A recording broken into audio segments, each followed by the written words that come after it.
Can you beat Batman Arkham Origins without using Quickfire gadgets? Seeing as my only problem in the same run for Arkham City was the boss fights, it only made sense to test the game with the second best bosses. Frankly, that intro sucked, so let me try again.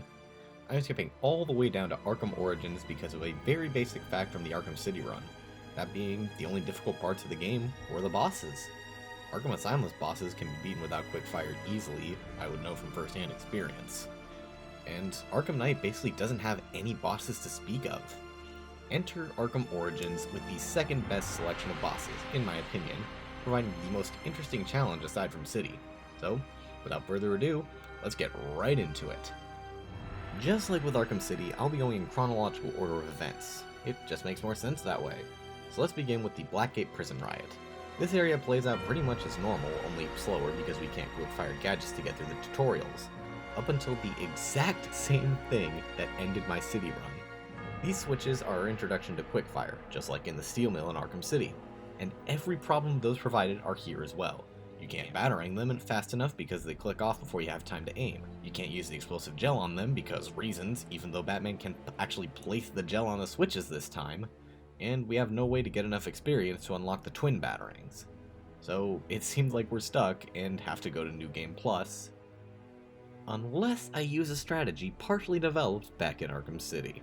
If you remember back far enough, I attempted to use 2 batarangs on the switches, then swapped to the back claw because of the faster fire speed.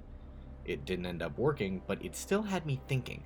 This room only has 2 switches, so if I could be fast enough with my aiming, I could throw a batarang at one, then switch and back claw the other. If I quick fire 2 batarangs, I should be able to hit both controls fast enough to... And it freaking worked. Then I was stupid and mixed up my crouch button with the aim button and quick fired some batarangs. Since I would feel bad about including that, I reset and did it again, but still got it in less than a minute. This is much more consistent than using the Sonic Batarang in City, and means I didn't have to play the game on New Game Plus. With that said, we do hit another small roadblock as we escape Blackgate and fight Killer Croc.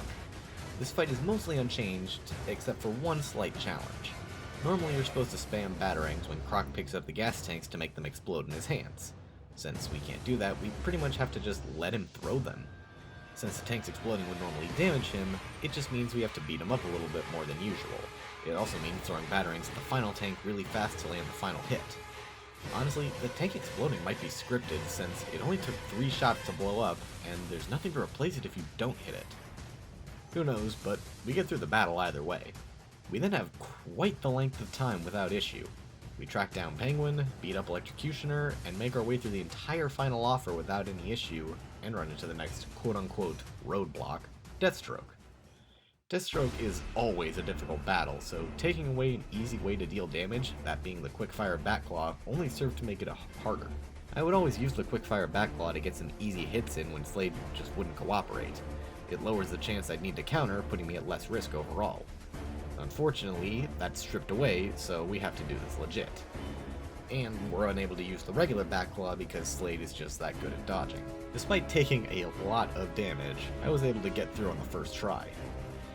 Until Arkham Origins reminded me that it wasn't made by Rocksteady, and the game bugged out all to hell. Somehow, I got stuck on the animation of Batman examining the remote claw and had to restart.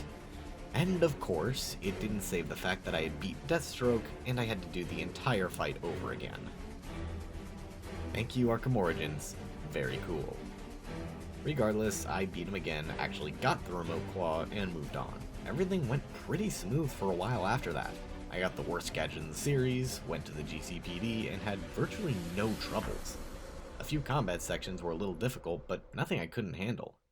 I got all the way through the GCPD, headed for the sewers, had some PTSD flashbacks, and solved the Lacey Towers murder.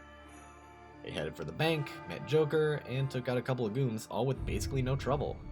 I headed for the steel mill and got all of that done with absolutely no troubles. Copperhead is basically unchanged, and there's nothing to be considered a roadblock. We head for the Gotham Royal next and see absolutely no changes for the entire climb. Bane is also unchanged, as you don't need to use any gadgets on him. I know I'm going through really fast, but there's just so little to say. Bane's hideout was completely unchanged as well, just requiring me to take it a little bit slow on the raft section. And now finally, many hours later, we finally reach something interesting. Firefly. The whole story arc on the bridge is completely unchanged, but the boss fight is another story. This fight requires you to spam Firefly with batarangs. That's your only way of dealing damage, and by God is it difficult. Firefly's attacks are very hard to telegraph, and even when you can, they are very hard to avoid because of how much range they have. This is the one instance I appreciate the Origins level up system requiring armor upgrades. Without them, I would have been on this fight for a long time. Or if I was playing this on New Game Plus, this fight would probably be impossible. You need to use the batarangs to deal damage, but you can only get them out so quickly and avoid damage yourself. You need glue grenades to stun Firefly and unload more batarangs on him.